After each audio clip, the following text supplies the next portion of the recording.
Students, welcome to the class. In this section, we will study about trigonometric identities, part 1, sin square theta plus cos square theta equal to 1. Before that, let us recall and answer sin 30 plus cos 30 minus sin 60 plus cos 60.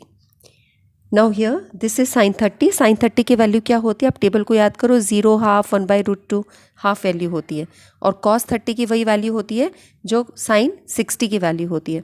ये आ गया. sin 60 की value क्या है? √3/2. और cos 60 की value क्या है? वही जो sin की 30 वैल्यू होती है. 30 और 60 का रिलेशन रहता है ना. अब ब्रैकेट को ओपन करिए आप, तो बिकॉज यहाँ पे माइनस था तो ये इधर आके ये माइनस हो जाएगा. ये माइनस सिंबल इस पे भी आ जाएगा. When we open the bracket, half से हाफ कट गया, इससे ये कट गया, 0 वैल्यू आ गई. तो फर्स्ट पार्ट का आंसर आ गया 0. सेकेंड पार्ट है sin 30, इसका स्क्वायर. sin 30 का स्क्वायर हो जाएगा हाफ का स्क्वायर, और cos 30 √3/2 का स्क्वायर हो जाएगा. ठीक है. सो ये आपका आ जाएगा 1/4, और √3 का स्क्वायर क्या होता है? 3 होता है. सो ये आ जाएगा 3/4. नाउ डिनोमिनेटर सेम है, numerator as it is add हो जाएंगे. 4/4 इक्वल टू 1. सो इसकी वैल्यू आ गई 1. फर्स्ट वाले के आंसर आए 0. अब एक क्वेश्चन आपका थर्ड पार्ट ये था, साइन ने हाफ दिया है, कॉस से √3/2 दिया है, तो इसको सॉल्व कीजिए. सो हम इसको करेंगे तो हाफ का स्क्वायर, और ये हो जाएगा √3/2 का स्क्वायर. ये बिल्कुल पिछला क्वेश्चन हो गया, उसी तरीके से अभी हमने किया था ये क्वेश्चन. सो ये आ जाएगा 4/4 इक्वल टू 1. सो आपने क्या नोटिस किया? हमने ये नोटिस किया इसकी वैल्यू 0 थी, इसकी वैल्यू 1 है, इसकी वैल्यू 1 है. So we noticed about sine square theta plus cos square theta. हमने ये देखा कि ट्रिग्नोमेट्रिक आइडेंटिटीज़ क्या होती हैं. आज इसके बारे में हम पढ़ेंगे. ट्रिग्नोमेट्रिक आइडेंटिटीज़ यानी वो equation which are one or more trigonometric ratios but they are satisfied by all possible values of angles. सब पॉसिबल वैल्यूज़ ऑफ एंगल्स के लिए जो डिफाइंड होती हैं उन्हें हम ट्रिग्नोमेट्रिक आइडेंटिटीज़ बोल सकते हैं, और उसमें एक से ज़्यादा ट्रिग्नोमेट्रिक रेशियो होती है. तो आपकी फर्स्ट ट्रिग्नोमेट्रिक आइडेंटिटी ये है. First identity sine square theta plus cos square theta equal to 1, जिस पे बेस्ड है ये वर्कशीट. तो अगर आप कॉस स्क्वायर थीटा निकालना चाहते हो तो ये इधर आ जाएगा, 1 माइनस साइन स्क्वायर थीटा, ये हो जाएगा. और अगर आप साइन स्क्वायर थीटा निकालना चाहते हो तो कॉस स्क्वायर थीटा इधर आ जाएगा. So 1 minus cos square theta is sine square theta. Okay, so let us do some questions based on this. यहाँ पर ये अच्छा इंपॉर्टेंट क्वेश्चन है, इस पे बेस्ड अब आगे वर्कशीट में क्वेश्चन भी आएगा. सभी ट्रिग्नोमेट्रिक रेशियोज लिखो इन टर्म्स ऑफ सेक ए. तो सीकेंट ए के टर्म्स में लिखना है. अब आप इस आइडेंटिटी को लिखेंगे, इसको आप अरेंज कर सकते हो. साइन स्क्वायर ए को यहीं रखोगे, ये इधर ले आओगे, तो 1 माइनस कॉस स्क्वायर ए हो जाएगा. अब कॉस स्क्वायर ए को हम, इस स्टेप को हम ऐसे भी लिख सकते हैं. कॉस स्क्वायर ए जो होता है इसको हम ऐसे लिख सकते हैं, क्योंकि कॉस और सेक में रेसिप्रोकल का रिलेशनशिप है. ये बन गया. अब आप यहाँ पे इसका एलसीएम ले लीजिए, इस तरीके से आ जाएगा.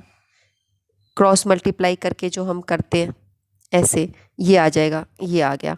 अब जब साइन ए निकालना हो तो सारे का रूट जाएगा. रूट निकालोगे तो सेक स्क्वायर है, ये तो रूट से बाहर आ जाएगा ऐसे करके, और ऊपर सिर्फ रूट में रह जाएगा. है ना, इजी है ना ये सारी चीज़. तो साइन ए की ये वैल्यू आ गई आपकी. ठीक है, इसको सॉल्व कर दिया तो ये आ गया, यानी कि sine A in term of sec A आ गया. ठीक है. अब अगर हम कॉसेक ए करना चाहें, अब कॉसेक में क्या होता है? कॉसेक जो होता है वो साइन का रेसिप्रोकल होता है. सो ये जो भी वैल्यू आई उसको उल्टा कर दो, उसका न्यूमरेटर डिनोमिनेटर बना दो, डिनोमिनेटर न्यूमरेटर बना दो, तो आपका कॉसेक ए बन जाएगा. आपने देखा ये सेक ए है, ये न्यूमरेटर बन गया, ये जो न्यूमरेटर था ये डिनोमिनेटर बन गया. अब tan ए करना है. tan ए आपका साइन ए बाय कॉस से. तो साइन ए की वैल्यू तो ये है तुम्हारी, इसको हमें डिवाइड करना है बाय कॉस से, तो हमारा tan ए बन जाएगा. डिवाइड का मतलब क्या हुआ कि अब इसको मल्टीप्लाई फॉर्म में चेंज कर देते हैं ना, ऐसे करते हैं ना इसको. तो ये हो जाएगा मल्टीप्लाई, किस तरीके से हो जाएगा? डिवाइड बाय कॉस से इज एक्चुअली 1/cos से, यानी कि सेक के हो जाएगा. 1/cos से को हम सेक के लिख सकते हैं. 1/cos से क्या होता है? सेक के होता है. इस सेक के से सेक के कट गया, सेक स्क्वायर ए, ये सिर्फ ये चीज़ रह गई, तो ये आपका tan ए आ गया इस टर्म्स में. कॉट ए लिखना है तो जो भी tan ए का आंसर आया उसका उल्टा कर दो, तो इसका उल्टा क्या होगा? 1/sec स्क्वायर ए -1. तो हमने हर एक चीज़ को, सारी जो भी ट्रिग्नोमेट्रिक रेशियोज थी सबको हमने सेक ए के टर्म्स में लिख दिया यूजिंग दिस आइडेंटिटी. ठीक है, ये एक इंपॉर्टेंट क्वेश्चन था. आगे देखते हैं हम.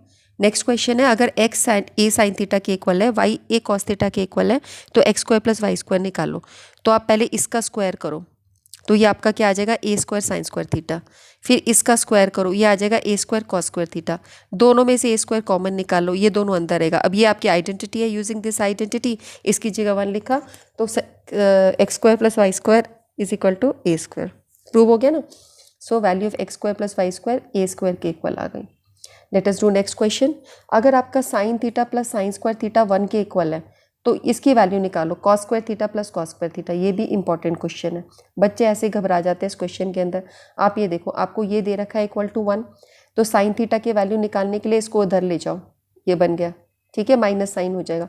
अब ये 1 माइनस साइन स्क्वायर थीटा क्या होता है, कॉस स्क्वायर थीटा होता है इस आइडेंटिटी से हमारे। तो sine theta equal to cos square theta हो गया। अब आपने क्या करना है, आपने इस टर्म इस स्टेप को ध्यान कर लेना है, स्क्वायरिंग बोथ द साइड्स, दोनों साइड को स्क्वायर करो। तो साइन का स्क्वायर करोगे तो साइन स्क्वायर थीटा आएगा, इसका स्क्वायर करोगे तो कॉस 4 थीटा हो जाएगा। ये स्टेप आपको ध्यान रखना है, इसको थोड़ा सा याद रख लेना है कि हमें ये करना पड़ेगा। अब साइन स्क्वायर थीटा को 1 माइनस कॉस स्क्वायर थीटा लिख सकते हैं यूजिंग द आइडेंटिटी। इसको ऐसे ही रहने दो बस। अब इसको अरेंज कर दो आप, कॉस स्क्वायर थीटा इस तरफ आ जाएगा, प्लस हो जाएगा, plus cos 4 theta equal to 1, ये चीज़ आ गई आपकी। This is equal to 1। Okay, so ऐसे क्वेश्चंस में बच्चों ये है, बहुत छोटे स्टेप आप देख रहे हैं कि बहुत ज़्यादा बड़ा नहीं है, लेकिन आप पजल हो जाते हो। इस पर 2-3 बार प्रैक्टिस कर लिया करो इस तरह के टिपिकल क्वेश्चन में जहाँ पे कोई एक पर्टिकुलर स्टेप है। आप ये देख लो, साइन के टर्म्स में क्वेश्चन था, आपने उससे कॉस के टर्म्स में निकाला, तो ओनली आइडेंटिटी आपकी ये वाली ही यूज़ करनी पड़ी। आपने इस आइडेंटिटी को यूज़ किया, उसके बाद स्क्वायर किया, स्क्वायर करके फिर से आइडेंटिटी यूज़ करी, ये क्वेश्चन आ गया। ठीक है, जैसा आप चाहते थे वैसे सोल्यूशन आ गया। Now try yourself. यहाँ पर क्या आएगा ब्रैकेट में, अभी जो हमने आइडेंटिटी करी, यहाँ पे आएगा साइन स्क्वायर थीटा, ठीक है, A sine square theta. First part में आ जाएगा sine square theta first fill up में। सेकंड में क्या आएगा, 1 माइनस साइन स्क्वायर थीटा किसके इक्वल है, कॉस स्क्वायर थीटा के इक्वल है। थर्ड में क्या आएगा, 1 minus cos square theta equal to sine square theta. Then है शो दिस क्वेश्चन। यहाँ पर आप देख रहे हो, यहाँ प्लस का सिंबल है, सेक स्क्वायर और कॉस सेक स्क्वायर के बीच में प्लस है, और यहाँ पे मल्टीप्लाई है। तो देखो ये प्लस कैसे मल्टीप्लाई में चेंज होगा, लेफ्ट हैंड साइड और राइट हैंड साइड दोनों इक्वल है। ये एक इंटरेस्टिंग क्वेश्चन है, इसको करते हैं। आपने लेफ्ट हैंड साइड ली, मैंने इसको मार्क भी किया है, देखो रेड कलर से, यहाँ ये प्लस है, यहाँ ये मल्टीप्लाई है ना। तो ये कैसे होता है, अब आप सेक स्क्वायर जो है इसको हम लिख सकते हैं, ये रेसिप्रोकल होता है कॉस स्क्वायर का। कॉस को हम सेक बना सकते हैं, सेक को कॉस बना सकते हैं, और ये तुम्हारा होता है साइन का रेसिप्रोकल कॉस सेक, है ना, याद हो गया ना आपको। अब आप इसकी वो कर लीजिए, एलसीएम कर दीजिए। सो नीचे आ जाएगा कॉस स्क्वायर एक्स और साइन स्क्वायर एक्स। अब ये आपका क्रॉस मल्टीप्लाई, ये ऊपर साइन स्क्वायर एक्स और ये इसके साथ ऊपर, ऐसे ही होते हैं हमारे एलसीएम में एडिशन। अब आप इसको क्या करोगे, ऊपर वाले नंबर को आप 1 लिख सकते हो यूजिंग द आइडेंटिटी, ये आपके पास ये बन गया। अब ये एक्चुअली क्या है, 1 अपॉन, इसको हम डिस्ट्रीब्यूट कर देते हैं, अलग अलग ऐसे भी लिख सकते हैं ना, 1 upon cos square x into 1 upon sine square x. इस स्टेप को ये ऐसे लिखा जा सकता है। So this is 1 upon cos square x क्या होता है, सेक स्क्वायर एक्स, और ये डॉट का मतलब क्या है, मल्टीप्लाई, ये डॉट का मतलब मल्टीप्लाई, और 1 अपॉन साइन स्क्वायर एक्स क्या होता है, कॉस एक्स स्क्वायर एक्स। हो गया ना प्रूफ।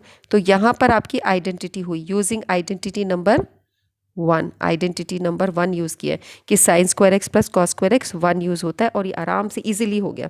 आपने रेसिप्रोकल रिलेशनशिप लगाया एंड एडिशन कर दिया। ओके, नेक्स्ट क्वेश्चन देखते हैं। नेक्स्ट क्वेश्चन है, अगर आपको ये दे रखा है फाइंड द वैल्यू ऑफ के, तो आप क्या करोगे, सेक स्क्वायर थीटा को ऐसे ही लिखो। अब यहाँ पर ये देखो, ये दोनों सेम चीज़ दे रखी है, 1 माइनस साइन थीटा और 1 प्लस साइन थीटा।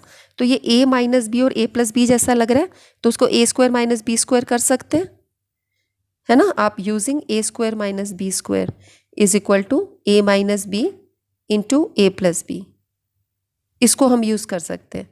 तो ये तुम्हारा हो जाएगा sec square theta, 1 minus sine square theta को हम क्या लिख सकते हैं, कॉस स्क्वायर थीटा लिख सकते हैं।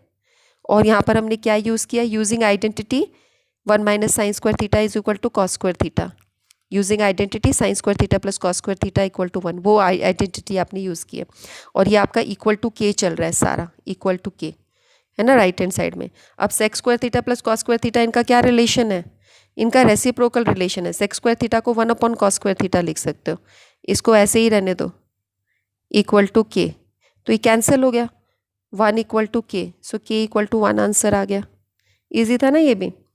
नेक्स्ट क्वेश्चन देखिए। नेक्स्ट क्वेश्चन में आपको करना है सारी वैल्यूज निकालनी है इन टर्म्स ऑफ, देखो ये क्वेश्चन आपका ये है, write all trigonometric identities ratios in the terms of, सारी trigonometric ratios in terms of sine X करने, सबको साइन एक्स की टर्म्स में करेंगे। तो हमने आइडेंटिटी यूज़ करी। अब आप इसमें कॉस स्क्वायर एक्स को कैसे लिख सकते हो? कॉस स्क्वायर एक्स को ऐसे करा 1 माइनस साइन स्क्वायर एक्स, ये लिख सकते हैं। ठीक है, अब मुझे निकालना है कॉस एक्स, तो कॉस एक्स क्या हो जाएगा? Root of 1 minus sine square x. तो एक निकल गई, एक कॉस एक्स निकल गई, एक trigonometric ratio in terms of sine x. अच्छा, टेन एक्स को हम क्या लिख सकते हैं? Sine x upon cos x लिख सकते हैं। Ten x is sine x upon cos x. ठीक है, अब साइन एक्स को साइन एक्स रहने दो और कॉस एक्स की जगह जो ये वैल्यू है ये लिख दो। तो ये भी साइन एक्स की टर्म्स में हो गया टेन एक्स, ये भी पूरा सॉल्व हो गया। कॉस एक्स क्या होता है? 1 अपॉन साइन एक्स होता है, तो ये भी साइन एक्स की टर्म पे हो गया। तो हमने एक ट्रिग्नोमेट्रिक रेशियो निकाल ली, ये दूसरी निकाल ली, ये तीसरी निकाल ली, और एक साइन एक्स तो है ही। ठीक है, अब आके देखिए सेक एक्स क्या होता है? 1 अपॉन कॉस एक्स, और कॉस एक्स आपने क्या निकाला था? कॉस एक्स की वैल्यू क्या निकली थी? 1 माइनस साइन स्क्वायर एक्स निकली थी, तो आप इसकी वैल्यू डाल दीजिए यहाँ पे। और कॉट एक्स क्या होता है? कॉट एक्स होता है 1 upon ten x. Ten x की जो भी वैल्यू निकली थी उसका उल्टा कर दीजिए। टेन एक्स आपका ये निकला था साइन एक्स अपॉन दिस, तो अब इसका न्यूमरेटर डिनोमिनेटर बना दो और डिनोमिनेटर न्यूमरेटर बना दो। ऐसे हो गया ना। सो सारी ट्रिग्नोमेट्रिक रेशियोज, पूरी 6 ट्रिग्नोमेट्रिक रेशियोज जो आपने साइन एक्स के टर्म्स में सबको चेंज कर दिया। तो आज के जो भी हमने क्वेश्चंस करे सारे क्वेश्चंस बहुत इंपॉर्टेंट थे, अच्छे थे। इस ट्रिग्नोमेट्रिक रेशियोज को इनको सबको प्रैक्टिस करो। कोई क्वेश्चन थोड़ा टफ लग रहा है, 2-3 बार राइटिंग में प्रैक्टिस करोगे इजी हो जाएगा आपके लिए। ट्रिग्नोमेट्री में जितना प्रैक्टिस करते हो ये उतना ही इंटरेस्टिंग लगता है। ओके, एंड ये सब याद होने चाहिए। जो भी आइडेंटिटी आती चल रही है, जो भी एंगल्स आते चल रहे हैं, इनको याद करते रहो। It will be much easier to you. इस काम को करिए, इसके पिक्स अपनी टीचर्स को सेंड कीजिए, and let's finish this class. Okay, bye bye, will meet again.